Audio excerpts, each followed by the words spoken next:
we're going to talk about how to prepare your home for sale. This is very important when we want to make sure that the home you're living in is purchased by the people coming into it. That's the whole point of this. And so to make the home look like something someone else wants, we have to make it look like nothing else they've seen. Because you know what? When these people are coming in, what they want to be sold is a dream. The dream of this beautiful open space that looks like it's in a Magnolia magazine, that looks like it's on TV, airy, open, so much room to move, so much room to think, because their house has books on every shelf, it has knickknacks on every wall, it has kitchen gadgets on every counter, it has things on every surface, and yours doesn't, or at least during the selling time, yours doesn't. Here's how we're going to do it. First of all, we're going to declutter and we're going to depersonalize your house. Depersonalize. This is an interesting word because what it really is saying is that we're going to take every picture and every little very dear to your heart knickknack, and we're going to carefully pack them away into a box. And we're going to make sure that they don't exist in the dream life of your house. When these buyers come in, they don't want to see your house. They want to see a house. They want to see their new house.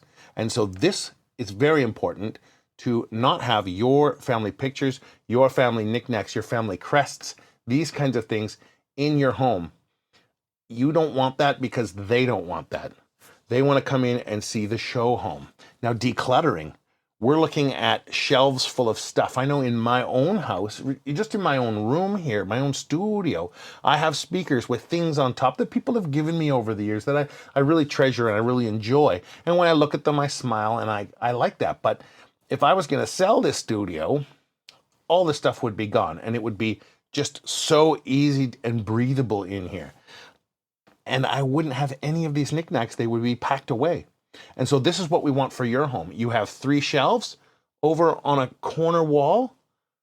We want to see one little item on the first shelf, one little item on the second shelf, and maybe 2 little items on the bottom shelf. 2 very en vogue, very tiny items that are pretty and don't give any sort of talk about what you are or who you are. They are only going to talk about what the house is.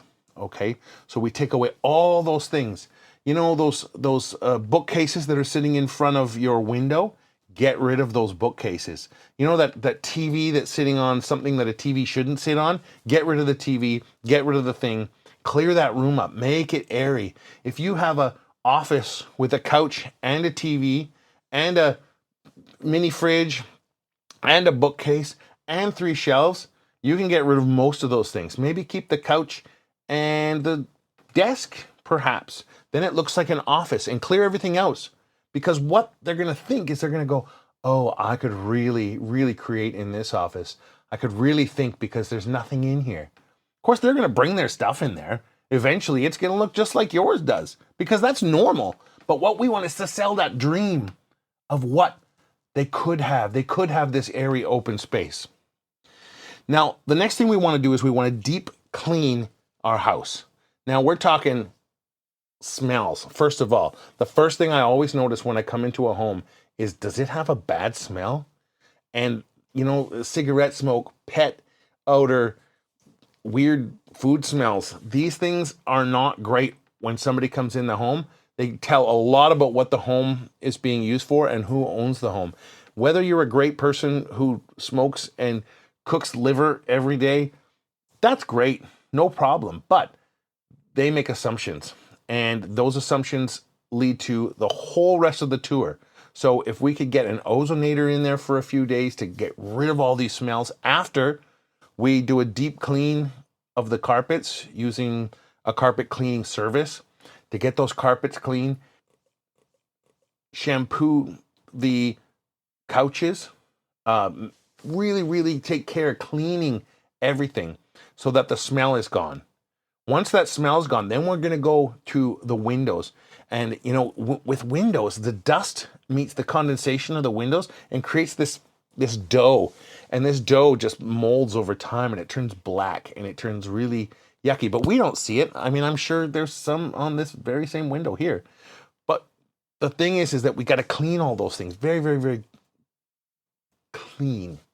And now, once that's done, we surface clean all the tops of our counters, inside the drawers and cabinets as well. People look in these because this is going to be their home. They're going to look inside. We need to get rid of that stuff as well. Okay. So we get rid of crumbs, we get rid of dirt, we get rid of stains wherever possible. We shine up all of our plumbing. That's really important too. Everything looks glowing. We polish all of our stainless steel stuff with a stainless steel cleaner. That's cool too. Okay, everything is nice and clean. Behind toilets, sinks, these kinds of things. Now repairs. Every house needs repairs. I mean, I'm looking around, I can probably see 10 repairs just in the studio that I need to do. But I'm not selling my house now, am I? But if we're selling your house, we need to know everything works. So we can't walk around going, oh, don't open that closet because it doesn't really work, or don't open that drawer because it's going to fall out. We want to make sure that all these little things are done. So if you need a couple of weeks to do that before you sell, it's probably a good time to start thinking about that now. Let's fix a drawer every day. Let's fix a sliding cabinet every day. Let's fix something there. Let's put a new light bulb in. You know, light bulbs are just as ugly if there's a white one here and a brown one here, or there's 3 light bulbs and there's a white and kind of a brown and then a really bright white one. I've seen that so many times and it just looks sad. We want them all white or all brown or all the same. So if that means taking them out, using those for spares for later on, and putting some new light bulbs in all of your light bulbs so they all look the same, this looks so good and it really puts on a show that the buyer doesn't even think about, you know, professionally.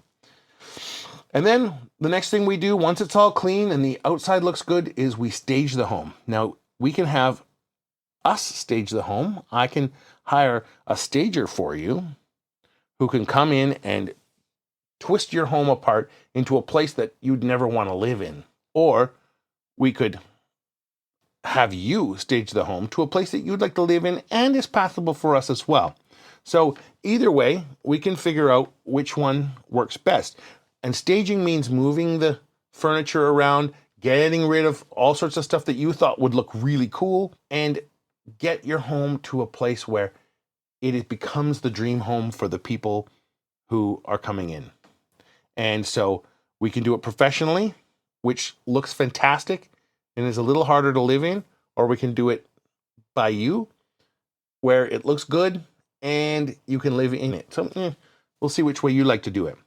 And then the other thing is using high quality marketing materials. And this is where my job comes in. We use very high quality drone footage, cameras for taking pictures, the HDR photography. We use video footage, cinematic video footage of the home added to beautiful music and narrated video so that you have a cinematic presence to your house, so that when people are online, they are constantly seeing this beautiful work that you've done to make your house look like a dream home, like the show home at your local development site. I urge you, go see some of these developers and see their show homes, see what they put in their show homes, and you do the same. Okay, I'm James from Remax Magnolia.